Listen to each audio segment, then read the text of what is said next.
Bismillahir Rahmanir Rahim.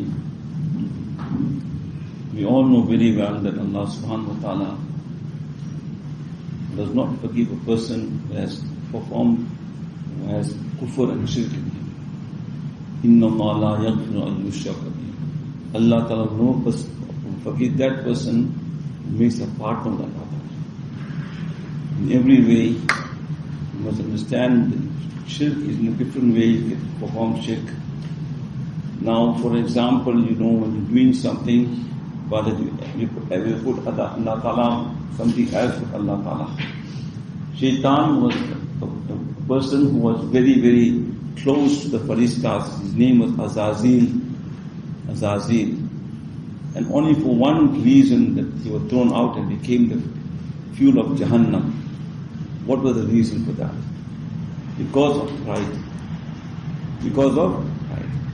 And he thought this much, He said this much, and when Allah Ta'ala announced that there will be a person who will be against me. So the Faristas got very worried that they're thinking that who is going to be that one? Who is the victim who will be punished by Allah Ta'ala?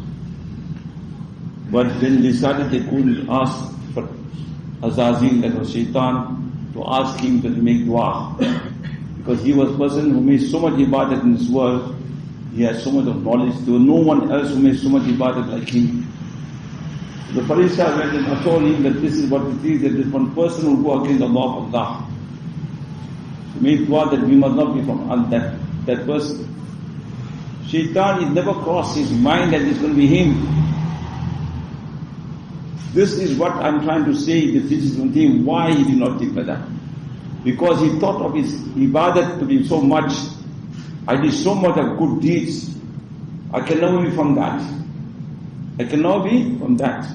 He relied on his knowledge, and plus, he relied on his actions, on deeds, that it can never be me that will commit that act, that person. In the end, it was him. Yet, Umar radiallahu ta'ala anhu, he should ask the people, that Nabi Karim sallallahu alaihi wasallam, one Abu Dharr radiallahu ta'ala, I think it was him, the Sahabi, Nabi Karim sallallahu alaihi wasallam informed him all of the munafiqeen's names. And Umar radiallahu ta'ala asked him, tell me, is my name not written there or not? He was so concerned about it. Yet he was a great Sahabi. He was given a glad tidings that if there's any Nabi after me, that Nabi comes and said, Umar, with all that, look at the fear they had from them. It mustn't be that I am the victim that will go to Jahannam, and I am the victim, the name of Munafiqeen. So, the purpose for Shaitan to become the fuel of Jahannam is merely because of one act. What is that? Pride. Pride is something which has broken a lot of people's iman. They did not know that one iota of pride we have, you won't get to Jannah. Allah will not allow good Jannah because of only one thing, that is pride. And why does a person have pride in him? For what? A person who has pride in him is that person who got some quality that the one has, because if you look into our lives, we got nothing that we can have pride of. If you look at the beauty that we have in us, that can fade away tomorrow. We got the knowledge that we have that can go away tomorrow also. You can become insane, you lose everything. I read in the kitab that one person was a hafiz of Quran. He just got one stroke, he forgot the Quran. So you cannot fight with Allah Ta'ala. Allah Ta'ala is the greatest. So who can have pride? Pride can have وَلَوْ كِبْرِيَاءُ فِي السَّمَاوَاتِ وَالْأَرْضِ. Pride is only for Allah and no one else. What is the reason for a Muslim not to talk to another Muslim? Only because of pride. What is the reason for one Muslim not to forgive his wife and not to talk with his wife for days and months?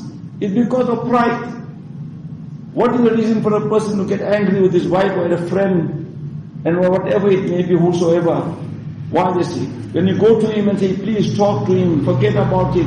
I don't want to talk to him. I don't want to go near his janazah. People talk like that very easily. What's the reason for that? Only for one reason, that is because of nothing else. They're not realizing that the pride is something that Nabi can let us. One iota of pride you have, you will not enter to Jannah. What's the reason for people not make salam today too? You find a person, a small young person walking past, you're a boy walking past, you're a big man, you're a rich man, you're an important person. When you walk past, when you see a poor person or you see a child walking past, it's your duty to make salam. The Nabi can afshu salam, make salam. Why is it that you don't make salam to the person? What's the reason for that? There's only one reason, because of pride. You want that person to make salam to you. You don't want to make you salam to him. There's only for one reason, because of pride. But that is why they say, if you want to bring about humility in you, make salam. Rasulullah said, afshu salam, make lot of salam. If you make salam, that humility come into you. Become very humble. You don't think high and mighty of yourself. You know, that's why when Hazrat Abu Bakr Siddiq radiallahu ta'ala anhu, and Hazrat Ali radiallahu ta'ala anhu, Hazrat Ali radiallahu ta'ala anhu, every time Abu Bakr Siddiq radiallahu ta'ala anhu, Ali should make, Hazrat Abu Bakr should make salam first to Hazrat Ali radiallahu. That was his habit. So Sahaba saw that one day he did not make salam to Ali, Ali had to make salam to him. Or that is something else, something like, hey, no, this person makes salam to him every time now. What happened here now? Is there some difference in them? They're not talking to each other what? And straight away thereafter, they were not like us. We jump into conclusions. When we see something wrong between two people, we jump into conclusion. Hey, this probably must be something happening. They went straight to Rasulullah and told me, this is what we have seen. So what did he say? When Abu Bakr Siddiq came to him, said, oh Abu Bakr, this is what I hear. That this is what, that you always make salam first, and now today Ali had to make salam to you. Why is that? What an answer he gave. What an answer he gave. He says, Ya Rasulullah,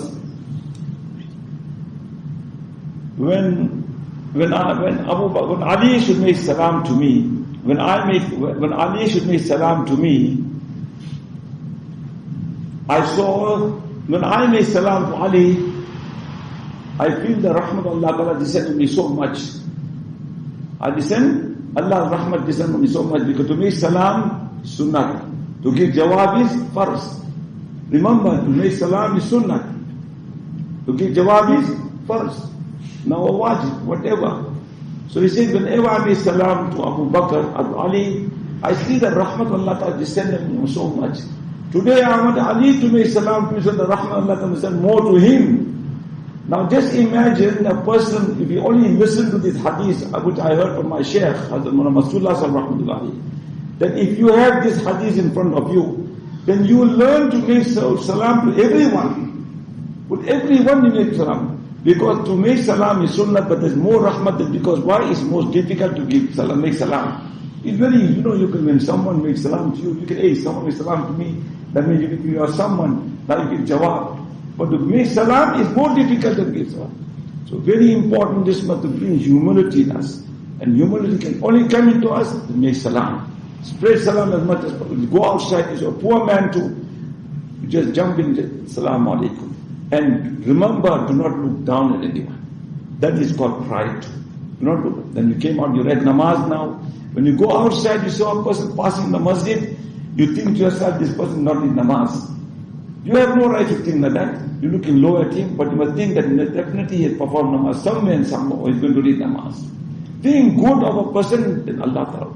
My husband would always tell us, when you think good of someone, Allah Ta'ala won't question you. But you think bad of a person, Allah Ta'ala will question you. May dua Allah Ta'ala amarkin tawfiq nasib. Rabbana atina fid dunya hasana wa fil akhirati hasana wa qina adhaban nar. Allahumma nas'aluka as-sifra al-'iffa والأمان وحسن الخلق والرضا بالقدر فاطر السماوات والأرض أنت ولي في الدنيا والآخرة توفني مسلما والحقني بالصالحين اللهم نسألك رضاك والجنة ونعوذ بك من سخطك ربنا لا تدع لنا ذنبا إلا غفرته ولا هما إلا فرجته ولا دينا إلا قضيته ولا مريضا إلا شفيته ولا حاجة إلا قضيتها يا أرحم الراحمين وصلى الله تعالى على سيدنا محمد ورحمتك يا